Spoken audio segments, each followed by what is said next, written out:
ये कुछ 13 mm का ड्रिल मशीन है। इसको एक बार सीरीज में चालू करते हैं। ये जो हमारा सीरीज बोर्ड रहता है उसका लिंक आपको डिस्क्रिप्शन बॉक्स में मिल जाएगा। उसमें चालू किया तो ये स्लो चलता है। अब देखिए डायरेक्ट चलाते हैं इसको तो इस तरह से कुछ इसके अंदर स्पार्किंग हो रहा है। चलिए इस मशीन को खोलते हैं और इसका जो प्रॉब्लम है उसको दूर करते हैं। 3 नट पीछे हैंडल में लगे रहते हैं। मोटर हाउसिंग वाला जो ऊपर वाला कवर रहता है, 4 आगे इसका जो गियर बॉक्स आता है आगे का उसमें लगे रहते हैं। तो यहाँ से इन तीनों स्क्रू को खोल लेंगे।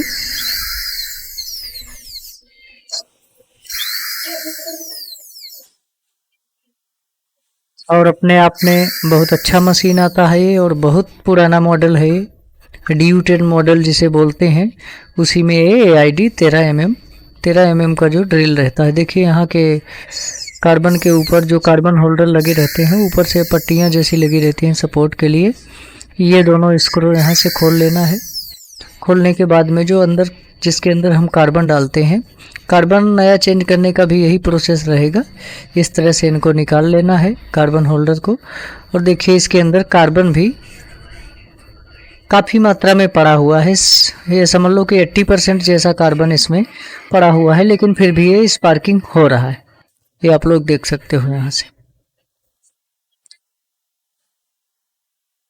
तो चलिए अभी ये कार्बन होल्डर है, इनको निकाल करके इस तरह से साइड में रख देते हैं। अभी यहाँ पर जो 4 स्क्रू लगे हुए हैं इनको भी खोल लेते हैं।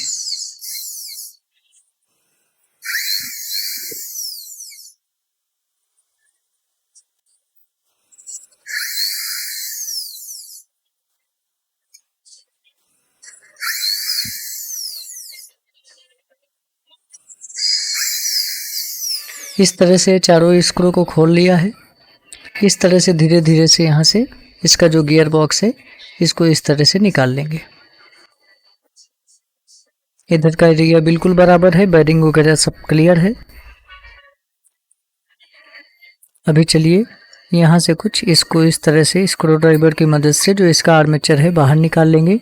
यहाँ से एक बार फील्ड कॉइल को चेक कर लेते हैं, कहीं फील्ड कॉइल में कोई वायरिंग वगैरह जो रहती है वो मिस्टेक तो नहीं हुई है। तो देख सकते हो यहाँ से इसका जो वायरिंग है बिल्कुल सही है, ख़राब नहीं हुआ है। फील्ड कॉइल हमारा जो आर्मेचर है वो ख़राब हो चुका है इसका, इसलिए स्पार्किंग हो रहा है। यहाँ से जो इसका ये गियर है इसको इस तरह से निकाल देंगे और बेरिंग वगैरह जो है उनको चेक कर लेना है। देख सकते हो यहाँ से जो इसका कॉम्यूटेटर वाला एरिया रहता है जहाँ पर हमारा कार्बन टकरा करके इसको घुमाता है, तो वहाँ से पूरा घिस गया है।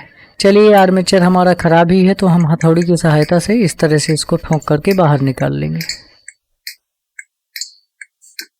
इस तरह से निकल आया बाहर। इसको साइड में रखते हुए जो दोनों बेरिंग है इसके, इन बेरिंग को निकालना है। पीछे कुछ देखिए मैं इस टाइप का जो कप टाइप का पुलर आता है इसको ले लिया है और यहाँ से घुमा करके इसको फंसा करके और इस बेरिंग को निकाल लेंगे। ये पुलर का लिंक आपको नीचे डिस्क्रिप्शन बॉक्स में मिल जाएगा, अगर आप ख़रीदना चाहते हो तो वहाँ से इसको ले सकते हो। तो इस तरह से देखिए जो पीछे का बेरिंग है उसको हमने निकाल लिया है। यहाँ पर तो देखिए ये वाला पुलर सेट होगा नहीं, तो हमारा जो रेगुलर पुलर आता है इस टाइप का, इसका भी लिंक आपको डिस्क्रिप्शन बॉक्स में मिल जाएगा। आप चाहो तो वहाँ से परचेस कर सकते हो। अब देखिए यहाँ से इस तरह से इसको अटैच करना है पुलर को, और ये वाले बेरिंग को भी हमको बाहर निकाल लेना है। इस तरह से देखिए यहाँ पर ये बोल्ट लगे हुए हैं, इनको थोड़ी टाइट कर देंगे तो हमारा आगे से जो पुलर है वो बेरिंग को पकड़ करके रखेगा और बाद में घुमा करके इसको बाहर निकाल लेंगे।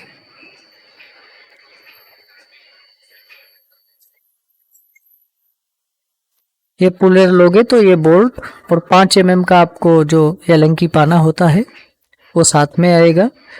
तो आप टाइट करके इस तरह से वॉइस मशीन के बिना ही इसको टाइट करके और इन बेरिंगों को जो ज़्यादा फिट नहीं रहते हैं उनको आराम से निकाला जा सकता है। तो चलिए इस बेरिंग को हमने निकाल लिया है और दोनों बेरिंगों का मैं आपको क्लियर नंबर दिखा देता हूँ स्क्रीन पे।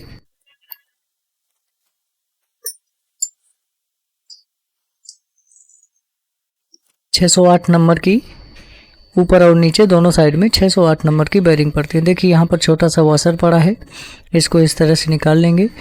जो बेरिंग है मैं थोड़ी उनको कपड़े से साफ कर लूँगा। देखिए आर्मेचर में आपको फ़र्क दिखा देता हूँ। इसका कम्यूटेटर देख लीजिए नए का, और इसमें देखिए काफ़ी ज़्यादा घिस चुका है, खड्डा जैसा पड़ गया है। तो अभी इसके अंदर जो नया आर्मेचर है इसको हम लोग चेंज करेंगे, और ये बेरिंग दोनों चेक कर लेना है। अगर आपको जाम लगती हैं बेरिंग या ख़राब जैसी लग रही हैं, उनमें हलचल हो रही है, तो फिर आप दोनों बेरिंगों को या जो भी ख़राब हो उसको चेंज कर सकते हो। इस तरह से दोनों बेरिंगों को मैं साफ करके आपको बेरिंग का नंबर है वो दोनों का दिखा देता हूँ।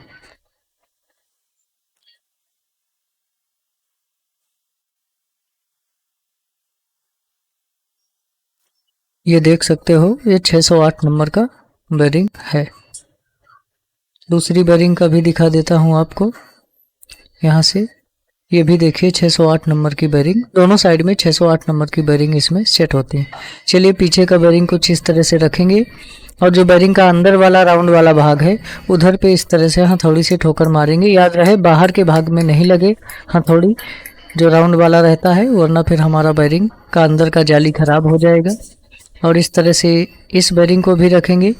इसके लिए जो हमारा स्पेंडल है जहाँ पर गियर जैसा बना हुआ है उसके अंदर चला जाए, और इस तरह से बेरिंग का जो अंदर वाला भाग है उस एरिया में सपोर्ट करे, और हम ऊपर से ठोकर मारे तो हमारा बेरिंग वो नीचे खिसक जाए।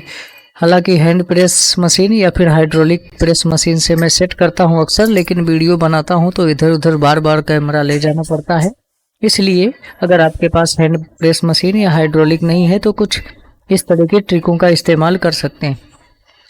यहाँ से देखिए इसमें इस तरह से कुछ ग्रीस लगा देंगे, ताकि जब हम आर्मेचर को इसके अंदर सेट करें तो जो बेरिंग है हमारा हमने निकाला है वो बेरिंग हमारा आराम से इसके अंदर सेट हो जाए। आप चाहो तो पहले इसके अंदर बेरिंग रख करके और बाद में आर्मेचर को ऊपर से फंसा सकते हो। तो चलिए इस तरह से कुछ, ये मेटल का रहता है कास्टिक बॉडी का, इसको आपको संभाल करके ठोकना है, ज़्यादा तेज़ी से ठोकर नहीं मारना है वरना ये टूट सकता है। इस तरह से हमको आर्मेचर को सेट कर देना है इसके ऊपर।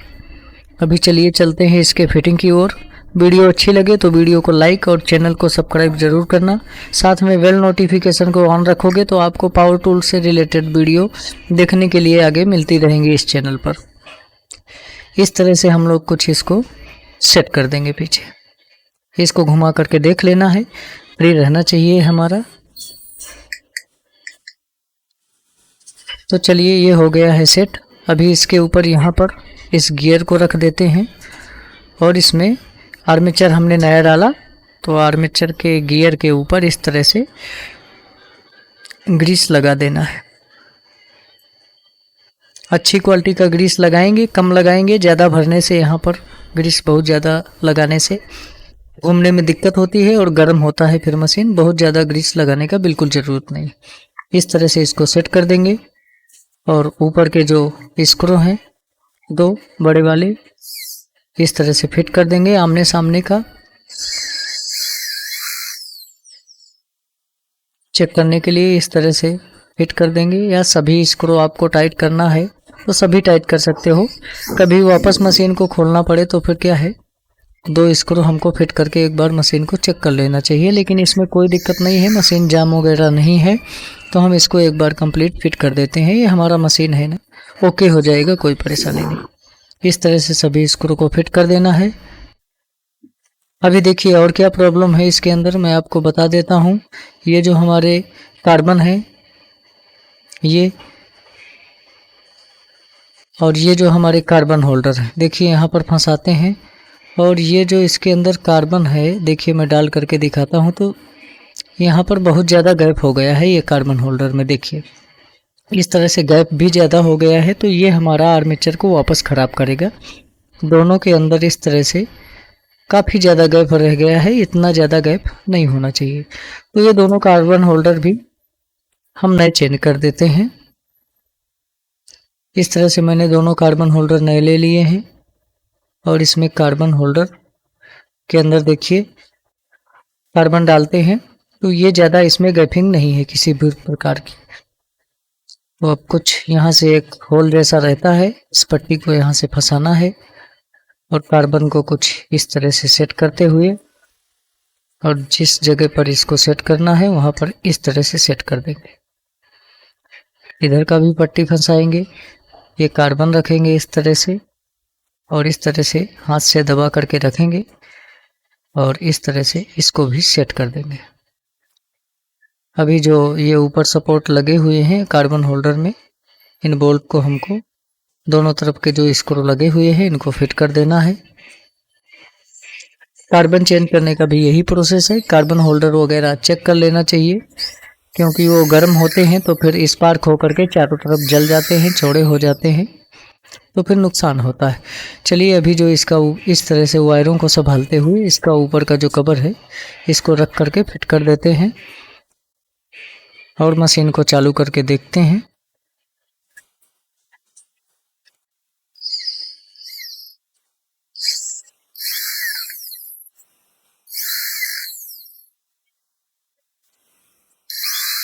तो चलिए इस तरह से पूरा मशीन का फिटिंग हो चुका है। अब हम एक बार इसको चालू करते हैं। सबसे पहले सीरीज बोर्ड में चालू करेंगे, ये डायरेक्ट चालू कर देते हैं, कोई दिक्कत नहीं है। तो ये देख सकते हो मैंने डायरेक्ट ही चालू कर दिया। ये जो पहले इसमें स्पार्किंग हो रहा था अभी स्पार्किंग बंद हो चुका है। इस तरह से कुछ हम इस तरह की ड्रिल मशीन को रिपेयर कर सकते हैं।